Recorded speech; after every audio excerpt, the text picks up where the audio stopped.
Welcome everyone to the ISS this afternoon. My name is James Hackett. I'm editor of the Military Balance here and work in the Defence and Military Analysis Programme. It's very good to do an event on African security, and I can't think of anyone actually better to do it than Sandy Wade, who's sitting next to me. Although our name boards only have surnames, I'm sure in the question and answer session Sandy will consent to being addressed by his first name rather than his surname, and ditto. I think as the AU continues to consider responses required to tackle security challenges on the continent, it's worth examining why key structures so far conceived under the African peace and security architecture, such as the ASF, have yet to be used, and why it is that more ad hoc formations have also been developed, but these have been deployed. This isn't just a question for those interested in African peace and security generally, but also those in government that support these continental initiatives. And I can't think of anyone better, as I said, to discuss some of these issues than Sandy Wade. For many years was a British Defence Attaché in East Africa, with responsibility for a number of countries, and then worked as the military advisor to the EU delegation to the African Union, correct? And then subsequently, latterly, and lastly before returning to the UK, in the EU delegation in Ethiopia itself. Sandy will speak for about half an hour. Is that right? Yeah, a bit less if I can, because I really would like to take questions. But then the main point also is to engage in a discussion. So please do feel free to chip in, and we'll take it from there. But over to you, Sandy. Thank you. Feel free to call me Wade. That would be very African. So thank you very much for giving me this opportunity to talk. I think the sort of headline question, as James put it, is not an irrelevant question. It's not putting it the wrong way around, and the contentiousness of that question for particularly the Western world, which is pouring so much money into the African Union, is really important. I hope by the end of this you will think that the AU is worth supporting. I think the AU is worth supporting. And we all have great difficulty doing it. So I'm going to try moving on. So I'm not going to read all that out. But I think a little bit of history is important to understanding where the African Union came from, where it is now, and therefore where it's going. Because if you don't know where you came from, it's very difficult to know where you're going. So I think the points here, the African Union is very young. It's 15 years old, or the peace and security architecture is 15 years old. It's an adolescent, and it behaves like an adolescent. It has all those issues of temper, and sometimes it's asleep when you think it should be awake and doing stuff. And it didn't start with a blank sheet of paper. It inherited a whole load of stuff from the OAU that it can't just make go away just because we, the international community, would like it to start with a blank sheet of paper. So there were some givens. It is political. It's not NATO. NATO is very much a military alliance. When one looks at the Africa Standby Force, it's much, much more political than NATO is, will be, can be. It has to be, and it means there are some difficulties there. And actually, it's one of the reasons why NATO and the AU don't get on. There's been a NATO office in Addis for at least 10 years, probably. No, more than 10 years, probably 12 years. They still don't have a memorandum of understanding with the AU. It's too difficult. Africa's not allowed to get on with its own business. We all want to be involved. And I think for the African Union and for the African Union's member states, that's a big issue. Just the extent to which the international community is playing with its machine and trying to turn things faster and trying to stop things going so fast, or trying to change the direction of the machine, really does create some problems for the AU and for the AU's member states.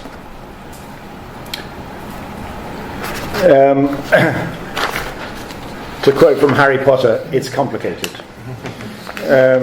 It is complicated. It's not the laydown that the EU has in Europe. It's not the laydown the UN has. It's not the laydown that NATO has. And I'm only saying NATO because when one starts to talk about the APSA and the ASF, one is talking a bit more about a sort of military capability. But this complication of a number of regional economic communities, which were formed at different points for different reasons, people have a desire always to simplify things and turn it into something they can work with. And the EU in particular, in its work with the African Union, has simplified this very complicated picture and said there is the African Union, there are the 8 recognised regional economic communities, which are the ones which have the green on them, they just ignore the other ones, and that's what we will work with. And the EU wrote the Africa Peace Facility around that structure, which they had crystallised out of this much more complicated arrangement. And having done that, they then, in good EU fashion, I voted to stay in, so don't take me as being too much of an EU critic, but having worked inside them, they need a good kicking. They had to write a facility, a means of spending money, which has rules. And those rules were then related to the structure as they defined it. And that then leads to some real problems as to this sort of original question as to where the African Union is trying to go, where the EU has written its money, and how those two match up or don't match up. And it creates endless frustrations and frictions for the African Union, for the EU, in the relationships between the UN and the AU and the EU. And all of that is then feeding into discussions around the capability or incapability of the African peace and security architecture. I think, for me, the most fundamental sort of doctrinal issue between the African Union peace support operations and UN peacekeeping is that UN peacekeeping is a subset of what the African Union desires to do. And that issue means that the UN support to the AU has to be more forgiving or more agile than the UN's rules will allow it to be, because the rules on how you spend money on peacekeeping for the UN have been very specifically written, because those who give money to the UN don't want to see it wasted, so therefore you put clear rules in place to ensure your money is not wasted. But it results in ridiculous situations like when UNSOA, the UN support operation to AMISOM, was first set up. The African Union's first request for UN support to AMISOM was for ammunition. And because the African Union is fighting in Somalia, and when you fight you need ammunition. When you do peacekeeping, you only do peacekeeping after peace has broken out. You don't use ammunition. There is nowhere in the book how you buy ammunition. There is no rule that says it is okay to buy ammunition with UN peacekeeping money. So there was a big no on the most necessary thing, which then caused the AU to fall back into its, where is my partner who can buy ammunition for me? In this case, America.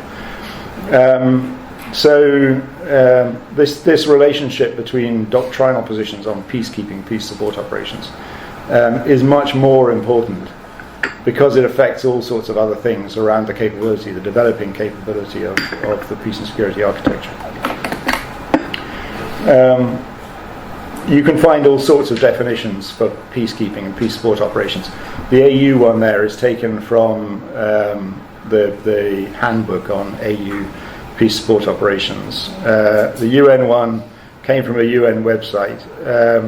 I looked at another UN website this morning, which peacekeeping operations, a technique designed to preserve the peace, however fragile, when fighting has been halted, and to assist in implementing agreements achieved by the peacemakers. How much of that is relevant to what's going on in Somalia at the moment? Frankly, very little. And if it was relevant, the UN would be there, and they're not. So this relationship between what's peacekeeping and what's peace support operations is really fundamental. And the international community makes the mistake, I think it is a mistake, of writing peacekeeping in all of their documents where they're talking about support to the African Union and to the development of the peace and security architecture, to the development of the ASF. It's all about peacekeeping. Peacekeeping is not what they do. So this diagram, this is the main sort of thing that I will talk about. And I've got one more slide after this, and I'll take any questions. This is not an African Union diagram. I made this up about 7 years ago to try and explain to people what the hell the peace and security architecture was. So the African Union would not recognize this and would probably argue about some of where the boxes are, etc. But I think, roughly speaking, it's good enough to explain what the African Union is trying to do. So the peace and security architecture consists of these sort of pieces that come together. Some get added from time to time. The African Capability for Immediate Response to Crisis, ACIRC, was added, I want to say 2014, it might have been 2013. So maybe a fundamental point on this picture is the blue box. All the green boxes are African Union, but the blue box is where UN peacekeeping sits inside this African Union structure. It's after peace has broken out, or very shortly before peace breaks out. So it's not dealing with these spikes of conflict. So where is Somalia now on that diagram? If you take the red line as being a line of conflict, Somalia may not yet have reached its worst point. So it may be going up still to that top peak. If it hasn't reached its worst point, what does that mean for support for the African Union, for AMISOM to make that work? Is AMISOM actually related to the peace and security architecture at all? Would be a reasonable question. It is an ad hoc arrangement. So that dotted line of ad hoc arrangements really irritates people like the European Union, who don't like ad hoc arrangements because we don't do things that way. I still sort of feel I work for them. I don't, but we don't do things that way. And we can't support things that are done that way. So when the African Union decided that they would set up a mission to counter the LRA, the regional initiative against the LRA, with 4 countries, with South Sudan, Uganda, sorry, I'm going to get this wrong, South Sudan, Uganda, Central African Republic, and DRC, the European Union looked at that diagram and said, oh, but this doesn't make any sense. It's not one of the ASFs. It's not one of the green regional economic communities. The book we've written on how to spend money through the African Peace Facility tells us we can't spend money on this countering the LRA issue. And it took a lot of convincing to get Brussels to the point where they would support it. And they did eventually. And I think it was important. It didn't catch Coney, but actually it got very close at one point. So maybe to then take some of these boxes. The big green box on the outside, the APF, sounds confusingly like the EU APF. It's not. It's the African Union Africa Peace Fund, not the European Union Africa Peace Facility. But this issue of terminology is really important, actually, in the relationship between particularly the EU and the AU. There is an awful lot of shared terminology, shared acronyms, but they stand for different things. And they actually mean different organizations with different capabilities, different responsibilities.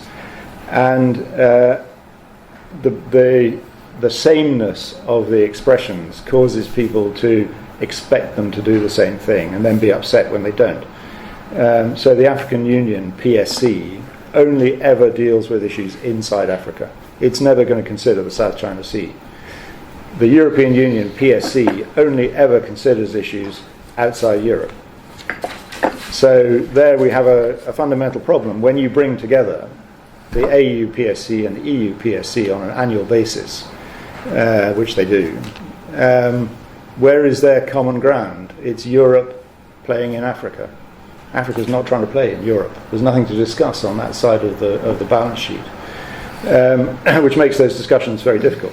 So the APF, it's supposed to be the African means of funding everything inside the box. There's no money in the kitty. It's empty. There is a new proposal to get money. It has begun to work, and actually, I said 2 years ago this will never work. Actually, it might be going to, which is a means of taking money from African states, based essentially on tax on trade, which will then provide a pool of money to the AU to spend on what's inside the box, plus on other things that are slightly further outside the box. So there is a question for the future when the African Union fills that kitty and they don't need our money anymore. What does that mean for the Western relationship with the African peace and security architecture if it doesn't need our money? Will they still listen to our advice if we can't buy the seat at the table? And the answer may well be no, in which case we're going to have to change our approach to the African Union. If China were to turn up with $1 billion a year with no strings attached, the African Union would say yes, and the European Union would catch a cold, and the UN would get a problem, and it would upset the whole apple cart of relationships. So actually, although the EU is very vocal on the Africans finding more money for peacekeeping, peace support operations, we continue to use the word peacekeeping when we shouldn't. If they do it, we will have a problem. So there's a bit of a catch-22. The box on either end, POW, Panel of the Wise. People think the Panel of the Wise should be somewhere in the middle on this sort of spiky red line dealing with mediation. That's not what it does. It provides advice, opinions, advice on the prevention, management and resolution of conflict to the Peace and Security Council. So it's thinking about things like the African Union policy on unconstitutional change of government. They wrote a paper on it about 5 years ago. Zimbabwe now is exactly challenging the African Union as to what do they think about this. And the Panel of the Wise is designed to think through those sorts of issues. PSC, MSC, the Peace and Security Council, and the Military Staff Committee. The Military Staff Committee doesn't work. Each of the 15 members of the Peace and Security Council are supposed to have a defence attaché. They form the Military Staff Committee. Most of them don't have a defence attaché, so usually there's about 7 out of the 15 exist. It meets maybe 3-4 times a year. Doesn't achieve what it should achieve, doesn't support the Peace and Security Council. The Continental Early Warning System is looking across the continent, is connected with the regional early warning systems, feeding into the chairperson what is going on around Africa, where are the next problems coming, and their output is a sort of series of daily emails from a situation centre. It's papers produced from the chairperson's office to the Peace and Security Council. So very much a sort of looking across Africa and trying to look ahead a bit and see where things are coming from. The AUBP, the African Union Border Programme, is probably potentially the most effective conflict prevention mechanism the African Union has. And it, until about 3 years ago, it was an orphan. It was sitting really somewhere within PSOD, somewhere within the Peace and Security, so let's say Operations Division, somewhere within the Peace and Security Directorate, but without really any ownership from anybody. But if you look across Africa, where the international problems in Africa take place, they take place on pieces of border that have not been demarcated adequately. And to give you an example, the little warette between Eritrea and Djibouti in 2008 took place on the only piece of red border between Eritrea and Djibouti.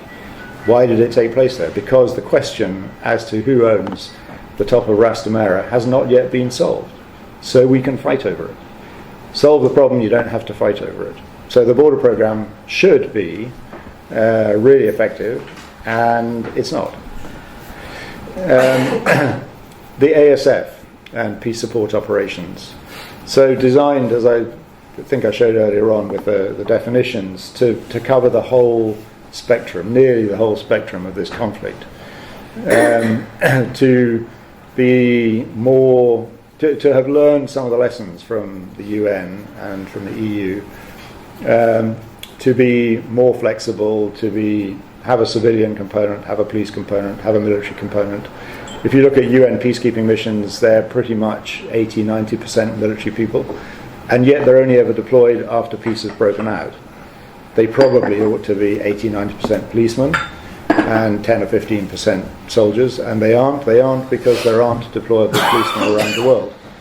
But for Africa, they're trying to create a system where there is a pool of deployable policemen. If you look at AMISOM again, the police element in AMISOM has always been under-deployed. There are supposed to be, I think, 8 formed police units. There are 2. At one point there were supposed to be nearly 700 individual policemen that never got over about 250. I think it still hasn't got over 250. So there are still problems with making that work. The RDC, the Rapid Deployable Capability, is the sort of early entry force, if that's a very nasty expression, but very British, the sort of early entry force for the Africa Standby Force. Why does that terminology work that way? Because it was devised by a British colonel from the Parachute Regiment and fed into the East Africa Standby Brigade as it was then, East Africa Standby Force as it is now, and has been sort of taken on. But then the ACIRC was formed because the ASF hadn't yet reached its full operational capability, even 5 years, 10 years after it had started. And so frustration by the member states, African Union member states, with the peace and security architecture and how it was going, and particularly the African Standby Force, caused the creation of this other early entry force, and caused all of the issues all of the misunderstandings between those who are funding the ASF and this creation of something that sits outside the ASF but is supposed to be an early entry into exactly what the ASF is supposed to do. So an awful lot of muddy water in amongst what I have oversimplified into very straight boxes. So the structure is there. It's well designed for the range of issues that are presented to it, but it hasn't matured. And I think you have to ask yourself why it hasn't matured. So maybe some of these are the challenges. And I think that the funding issue is the big sort of unstated issue around the African Union. Actually, very clearly stated by Madam Zuma when she took over as chairperson. Very vocal that we can't have an African Union Commission that is funded outside Africa. And then nothing was done about it. So she didn't actually manage to make any real change in the way it's funded. But everything around the peace and security architecture, the Africa Standby Force, is expensive. It requires money. that money at the moment is not coming from Africa. You have to ask yourself why. Why are the African member states not doing that? Perhaps they don't want it. And I think somewhere in amongst the terminology, there is a bit of a clue to that. The African peace and security architecture. Is that really an African term? I was in a meeting with General Samora, who is the Ethiopian Chief of Defence Staff in 2008, and he said, we, Ethiopia, will not attend any other meeting where the word architecture is used. Because it's not their issue. It's not, they don't feel they own it. So this ownership issue is really important. And how does one give that ownership to the member states when the money is actually coming from somebody else? The AU capacity to absorb all this money that's been given is really important. I mean, it's a very small organisation. The AU is about 2,000 people. The EU is somewhere between 30,000 and 60,000, depending on who you count. The UN is well over 100,000. It means the AU can be very agile in terms of making quick decisions, because there are many fewer people to discuss things with. If you think of the AU as a sort of clockwork engine, it's got about 6 cogs, and when you turn the key, it's very easy. There's not very much friction in there. If you think of the EU as a clockwork engine, when you try and turn the key, there are probably 40, 50 of these cogs you're trying to turn, and there's a lot of friction there. And some of them don't want to turn. And when you try and do the same thing with the UN, you're talking about a machine which has got hundreds of cogs, some of which are not even connected to the machine. So when you turn the key, there is enormous friction. So this small is beautiful is actually quite an important point for the African Union.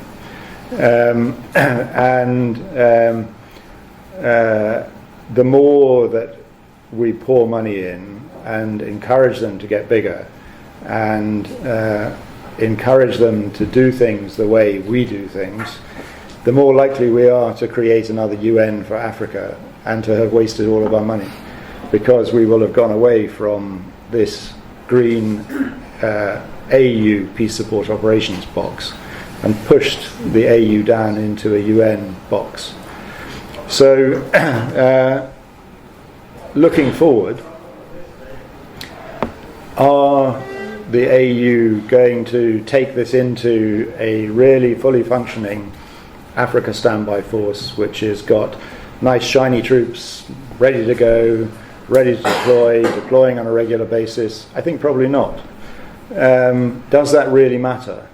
I think if out of all of the discussion of the Africa standby force, of all of the support to the peace and security architecture, if the only outcome is that no African army ever fights another African army because they've been tied into a NATO-like military structure where they have to talk to each other, that will be a fantastic outcome for Africa.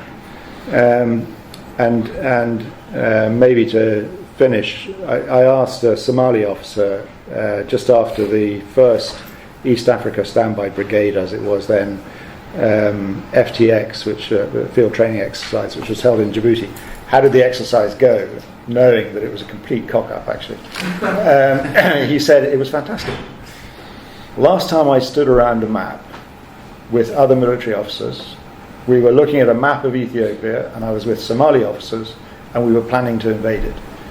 This time we stood around a map with officers from every country in the region, and we were planning a peacekeeping operation. And I think that's where the Africa Standby Force is going. That's where the peace and security architecture is taking Africa. And that's really important, and it's worth supporting. But somewhere along the line, we're going to waste a lot of money, because that's the nature of the business. So I'm very happy to take any questions. Thanks, Andy. As said, we've got about half an hour. If you want to ask a question or raise a point or make a comment, just state your challenge what I said, because some of it's rubbish, probably. I'm Ben Barry, the land warfare expert here. So Andy, that's a real illumination, and thank you very much. You mentioned the EU's activity in supporting this. Of course, there are a number of nations that are directly trying to support positive military and security developments in Africa, and the three that come to mind are France and UK, who are also both tied into specific operations, for example in Mali, Chad and Nigeria, and then the US, who have Africa Command. The Army's got regionally aligned forces, and of course they've also kinetically intervened in the conflict in Somalia. I wonder if there's anything you could usefully say from this perspective of yours about the effectiveness or otherwise of what those three nations have been doing, or any other nations that are trying to help move things in the right direction. Yeah. Do you want to take more than one question? Or? No, that's a pretty big one. So okay. Yeah. So I was very directly involved with the UK support to the peace and security architecture and to the African Union. I think small is beautiful. The individual, I think the individual nations' inputs to what's going on in Africa in terms of peace and security are more valuable than their size. I think the sort of big ticket support from the EU, from the UN, is very important, because none of these individual member states are going to give the sorts of sums of money that are given by the UN and the EU, and wouldn't accept the waste that goes on in that process. But individually, they make a difference that is beyond the actual size of the input. I mean, I think the division of Africa between Francophone, Anglophone, where do the Americans play in that? They don't speak English.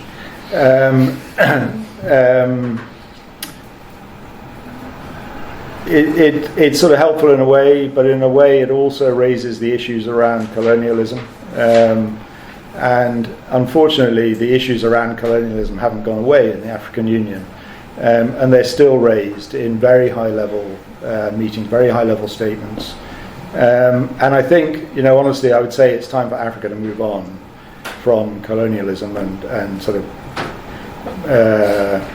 slightly blaming the individual states that may or may not have colonized bits of Africa. There were African empires as well. Ethiopia is still the empire of the Ethiopian Empire. But yeah, so I think there's a very clear place for these individual inputs. The Americans, as you say, have been maybe slightly more kinetic than other people have been. Some of that has been maybe less open, and that's created its own problems for them. I think other nations which are maybe starting to play around. I mean, Turkey in Somalia is becoming a big player. I think for the Horn of Africa in particular, they should be really worrying that the Saudi-Iran proxy conflict, which is taking place in Syria and in Yemen, is in the process of jumping the Red Sea and the Gulf of Aden. And I just saw this morning the Saudis have agreed to fund something very innocuous, nothing to do with sort of peace and security in Ethiopia, with a lot of money. I can't remember, it's a hospital or something, I can't remember. But that is all part of this struggle between Iran and Saudi, and it is jumping the Horn of Africa, jumping across into the Horn of Africa. Japan and China are both playing much more. They're now playing more on the development side. I think they are having a little contest amongst themselves. The new Chinese base in Djibouti, what's that about? Is it a purely pragmatic Chinese? We've got more and more Chinese in Africa.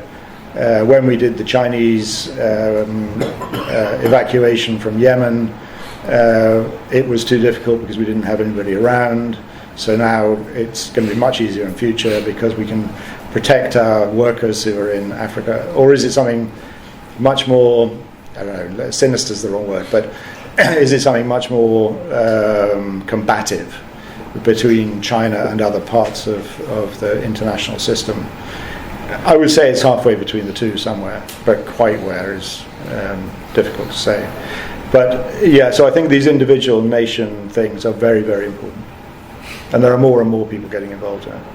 But from that point of view, actually, I chaired the African Union Partners Group, working groups, operations and non-operations for peace and security for about 5 years.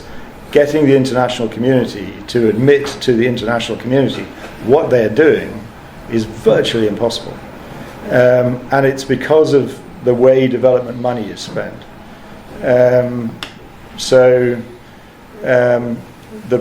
Nobody wants to talk about what they're planning to do until they've done it, until everything's lined up, because this is a national decision to be made by Parliament. I can't discuss it with partners until it's been signed off by Parliament. In the EU, they have these problems of they deployed UCAP Nest, or the capacity building for maritime security, which was supposed to deal with Somalia, Kenya, Seychelles, Djibouti, Eritrea, Yemen, and Tanzania, without talking to any of those countries, because the member states in Europe had to agree first. And then they deployed it. They got to Djibouti, and the Djiboutians said, "What?" And everybody else said no, except the Seychelles, who said yes. So the guys had quite a good time for a bit, but it got cancelled, thankfully. Yeah. Virginia. Hi, I'm Virginia Kamali, Senior Fellow for Security and Development here at United States. You mentioned the very important issue of ownership, or lack thereof, on the part of some African nations. Do you see this changing in the future? And would you have any practical recommendation on how to make that happen, i.e. to encourage non-African sponsors to withdraw and allow African nations to play a bigger role? Is that the rule? Is it realistic? Yeah, I think the EU always thinks that Africa should take lessons from the EU and look at the way the EU has organised itself so well, and a big part of the EU's relationship with the AU is about mentoring, helping it to become more EU-like. That is a problem. I think in reality, I think African member states have looked at the EU and they have learned lessons from it. They will not let their commission have as much power as the European Commission has got. They will not create something that's going to tell them what to do. And I think this is partly behind the lack of money. It's just not in their interest to give the resources and the authority to the African Union Commission to tell them what to do, make decisions for them, to deploy the Africa Standby Force to Zimbabwe to get rid of Robert Mugabe, so that the army of Zimbabwe doesn't have to run a coup. So that's a slightly banal way of explaining that, but I think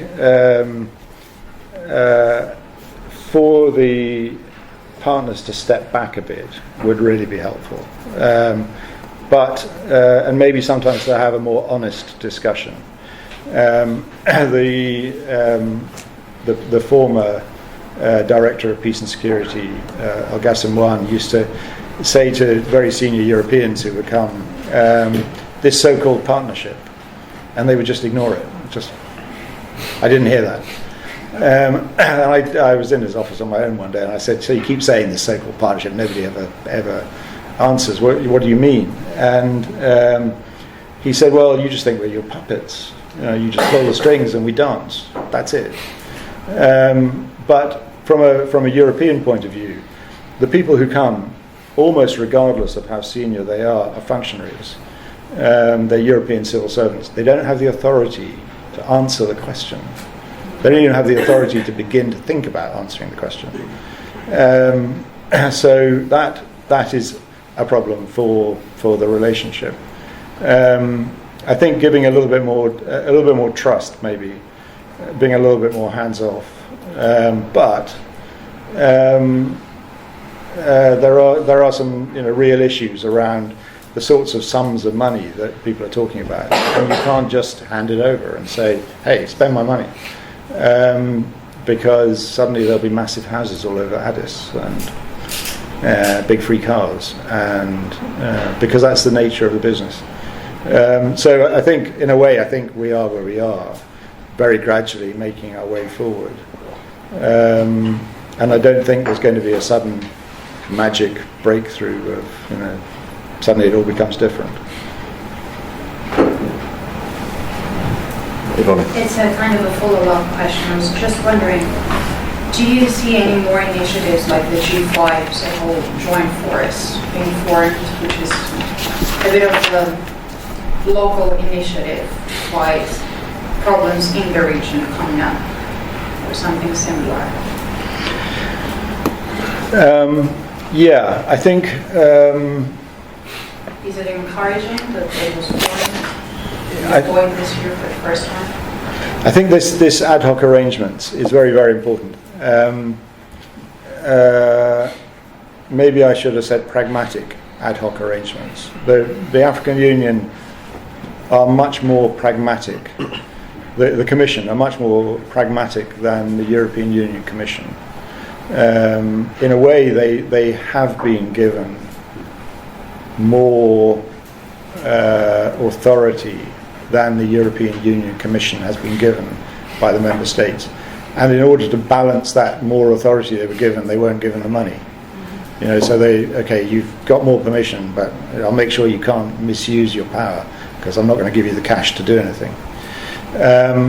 But these ad hoc arrangements are important, and I think it's what we should expect, that Africa will continue to have these ad hoc arrangements. They will look at a problem like Gulf of Guinea piracy, and they will come up with an arrangement between 9 states which bears no relation to any of that. And the ICGLR is an interesting example, actually, the International Conference on the Great Lakes region, which is not one of the recognised RECs. It is not a part of the Africa Standby Force, but for some issues they now have a seat at the table in the African Union, and they're just always there. So are they going to become one of the 8 recognised RECs? No, because to go through that process would be too difficult for the AU. But they do have permission to invite them if it's important. So I think this ad hocery is really important. I think also it's important to look at where the relationship between the AU and the UN on missions more the AU and the UN than the EU and the AU. The relationship in missions, the relationship of missions to each other. I remember saying to one of the deputies in DPKO, maybe in 2012, there is never going to be another UN mission in Africa which is just a UN mission. There will always be an AU relationship somehow in it. And she said, rubbish. And I said, well, which? And she said, UNMISS, South Sudan. We're just forming it. It's going to be a UN-only mission. There will be no AU involvement. Crap. I mean, it's impossible that there would be no AU arrangement between that UN mission and what's going on, because it's in Africa. And I think for the AU, that UN arrogance, that we're up here and you're down there, even in Africa, is really important. The AU see themselves as being in Africa, not outside Africa, but in Africa, on a par with the UN. And I've got a couple of quotes here from the AU's Common African Position on UN Review of Peace Operations. At the heart of Chapter 8 is the need to complement the international legitimacy and legality of the UN with the advantages embedded in regionalisation. And that's what they're talking about, the advantages of being able to do some of the stuff the UN won't do. And when they were talking about the funding side of that, the AU's preferred model is the use of UN-assessed contributions to support AU-led peace operations, premised on the conviction that the UN Security Council retains primacy for the maintenance of international peace and security, and that undertaking peace operations on the continent, the African Union is responding to an international obligation and acting on behalf of the UN. And in addressing the funding issues, the two organisations should address also the doctrinal issues relating to interventions where there is no peace to keep. So Somalia, exactly, there is no peace to keep in Somalia. This will have an impact on the use of UN-assessed contributions, which are written into peacekeeping. It's not peacekeeping, so how do you spend the money on it? Where is the rule book? And the UN has learnt a lot from its support to AMISOM, but AMISOM is being prevented from doing what it should do. It's being made incapable by its support from the UN. When I first went to Mogadishu in 2008 and visited just then there were just 3,000 people in AMISOM, now 20-something thousand. It was just the Ugandans and the Burundians, and the Ugandan cooking arrangement was some enormous cooking pots about the size of this hole here, in which they cooked ugali for the force, and there was a guy stirring this ugali with a sort of 12-foot pole, and they were eating ugali which was being flown in from Kampala. They were eating dried beans flown in. They were buying fresh vegetables in Mogadishu. Bottled water was amazingly even then, there was a water bottling factory in Mogadishu. It had a label, bottled in Mogadishu. And with my plate of ugali, I had some buffalo's hump, which had come from locally bought meat. What are they doing now? Because of UN support to UN standards, they have kitchens, they have sort of hard-walled accommodation. You can get fish and chips for lunch, but that's not really what's required. They're at war. So do you need a sort of cookhouse that you have to walk into at 12 o'clock to eat when you're trying to kill off Al-Shabaab? The answer is no. So the UN logistic issues are, as ever, the logistics are, rather than enabling the tactician, are preventing the tactician. And one of the AMISOM withdrawals last year in Somalia was absolutely specifically because the UN said it's too difficult to take food there, and as a result, a whole load of Somalis got killed when AMISOM withdrew. Al-Shabaab came back in and beheaded all the people who'd been selling stuff to the AMISOM troops. So that's a sort of a very specific demonstration of how, for the future, with this working together between the UN and the AU, there is a need for the UN to learn some lessons and actually to listen to some of this stuff from the African Union Common African Position on Peacekeeping. And that's sort of where there is some progress to make, I think, with a bit less of the doctrinal. Well, I'm sorry, but we're the UN. This is the way we do it, and a bit more listening to the person who is doing the doing and doing the dying. So I think the gentleman in the black was first. And we've got three. Two questions. Actually, pick one of them. Peter Ashford. So the first question is about whether the EU as an institution can evolve. It can become a bit more nuanced, a bit more capable on the ground, useful in Africa. It seems to be implying that it's a bit rigid. Can it evolve? The second question was more specific about what you think the Ethiopian government whether the Ethiopian government was comfortable with the Chinese build-up in Djibouti, and Chinese had economic ambitions in Djibouti, massive free manufacturing, free zones of agriculture. Is China coming in between Djibouti and Ethiopia? So what we might do, Sandy, is maybe group these three together, the lady there. And thanks for taking me, because my question relates directly to the issue of the AU and the UN. I wonder if there may be a deliberate effort by the UN to outsource, possibly operations that may be perceived as rather hopeless, such as Somalia, or also such as UNAMID in Darfur.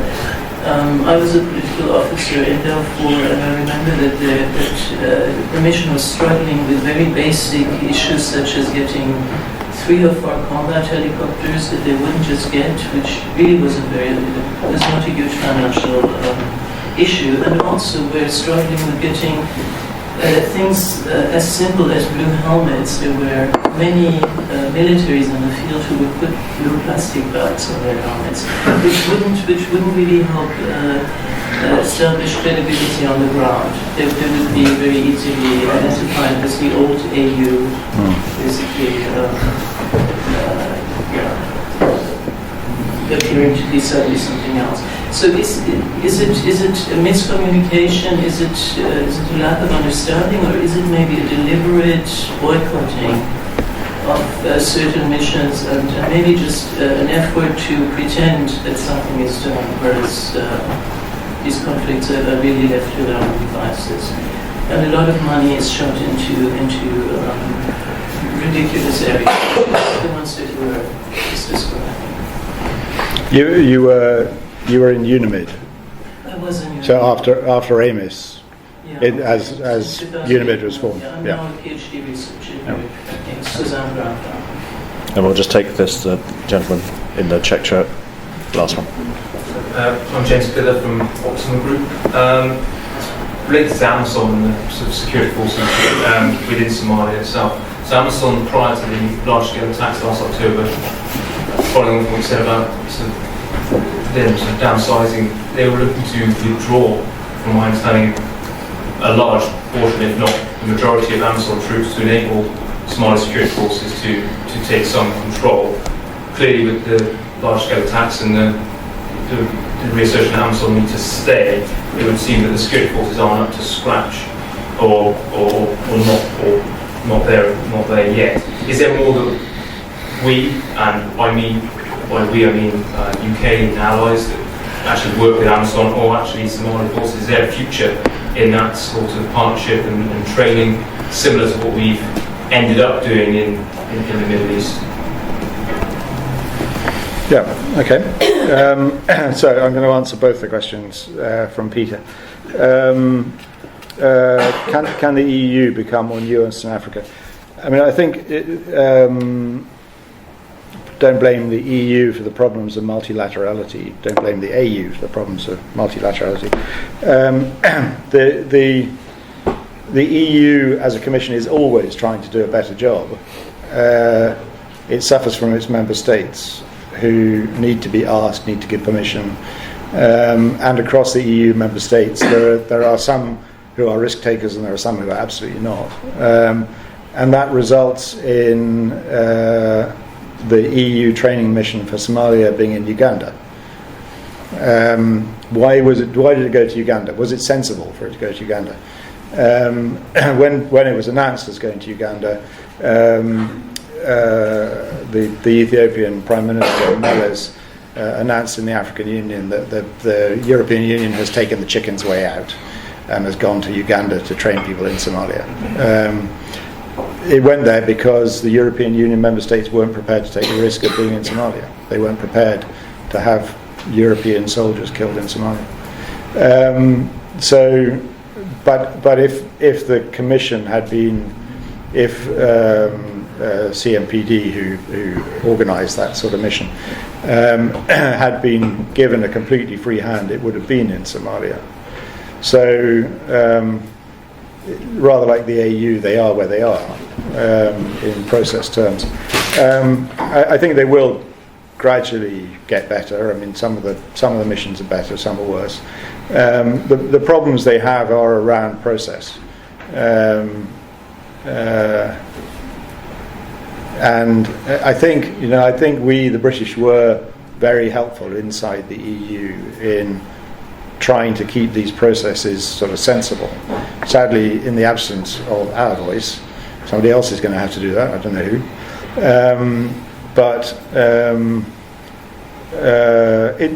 It's a learning organisation as well. It's not entirely bad, and it's trying to do things well. But its member states are getting in the way. The Danes are not prepared to see Danish soldiers killed in Mogadishu, because politically they're not going to be able to answer the question why. Is the Ethiopian government comfortable with the Chinese in Djibouti? I think so. I don't think there's any issue really. If you go to Addis now, if you go through the airport, it's full of Chinese. I was in the Ethiopian Investment Commission about 2 months ago, and I was the only non-Chinese, non-Ethiopian there. So they really are trying to pull the Chinese into the Horn of Africa. Djibouti and Ethiopia are not one country, but they're getting closer. They're certainly getting closer. I mean, the Djiboutians are difficult to deal with, but very.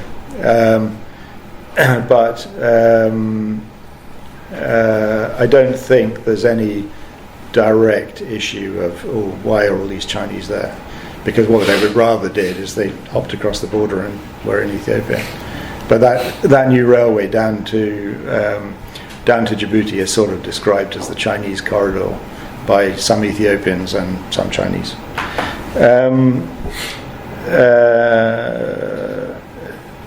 Hopeless operations. Is the UN outsourcing the really difficult ones? Yes, to an extent, because if you look at it, the UN can't do the things that are outside the box, outside the UN box. Outside that peacekeeping operations box, there is another box to the left of it, which is about peace building, which is sending Lakhdar Brahimi to Syria to try and come up with something after he's done a deal and there's peace. Then we'll send a peacekeeping operation which will do, fill this box. The UN, it lost its nerve after Korea, I suppose, and has never quite got it back. But in terms of the relationship, AMIS, UNAMID, hybrid operations, you'll know that hybrid operations was a real dirty word in the UN for a long time. DPKO were saying there will never be another hybrid operation. This is such a disaster because of the way they just couldn't manage their system with somebody else's system. And if they were going to be there and people were going to wear blue hats, they must be in charge. It must be a UN mission if people are wearing blue hats. And if it's a UN mission, what the hell do the African Union think they're doing, trying to have a say in how this goes? There was a joint, I can't remember what it's called now, but a sort of joint commission between the AU and the UN, sitting in Addis with a very senior former director of peace and security for the Jeffrey Magumya for the African Union as the African head, and then a very senior UN person as the other head. It was deliberately undermined by the UN so it wouldn't work, so the AU wouldn't get to have its say in what was going on in UNAMID. And that was sort of part of the discussion that I was having with a senior person in DPKO about future operations will always be in some way joint UN AU. The UN still haven't quite swallowed that. I think they will eventually. But there is a need for another term other than hybrid, because the term hybrid really became toxic in the UN. AMISOM and withdrawal of AMISOM troops and Somali National Security Forces. I think Somalia is a very specific case, and the Somalis have a very specific approach, very business-like approach to what's going on.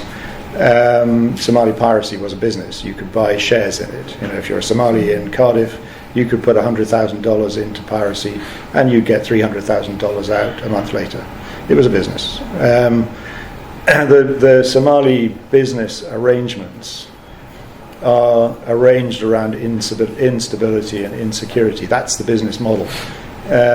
So stability and security are bad for the business model. When we can change the business model to security and stability are good for business, Somalia will change. Nobody's found a way of doing that because there is a real drive to maintain the instability and the insecurity, because that's business. So people don't like me saying that usually.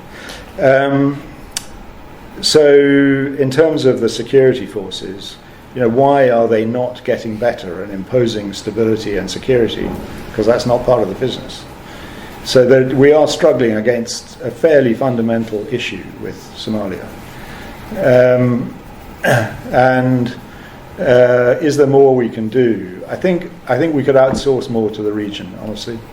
Unfortunately, don't get me wrong on this. Please don't misquote me on it.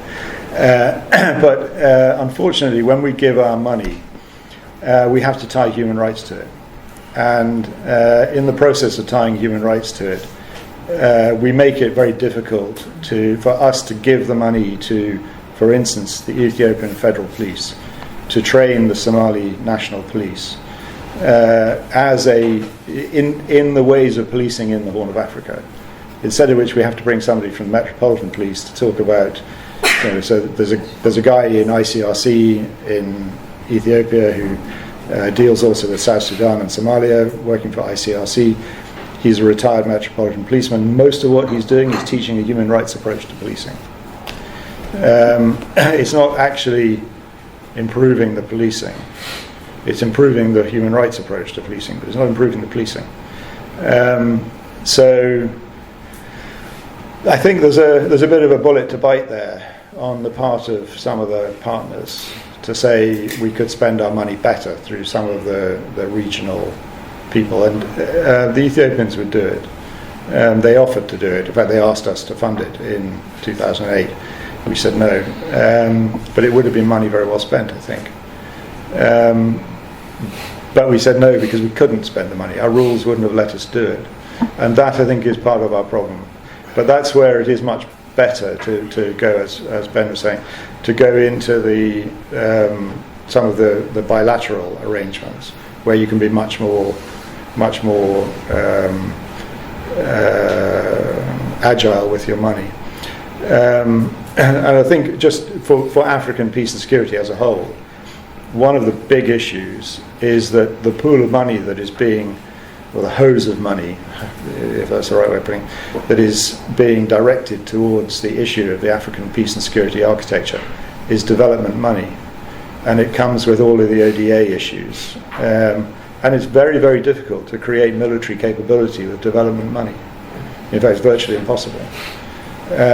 So you end up spending the money, but not in a way that's really best. But it's the only money you've got. The Danes have created a bit of money that's not ODA. The Brits have got some money that's not ODA. The Americans got some money that's not ODA. But you want the Germans to do something, it's going to be ODA money. You want the EU to do something, it's going to be ODA money. So that all just creates problems. Yeah. Sandy, we're slightly over time, so I think we'll close the sort of formal side of proceedings now. Thanks very much indeed for, I think, a technically detailed presentation, but also discussion and Q&A that's informed by your practical, operational and political experience working in and for the organisations we've talked about today.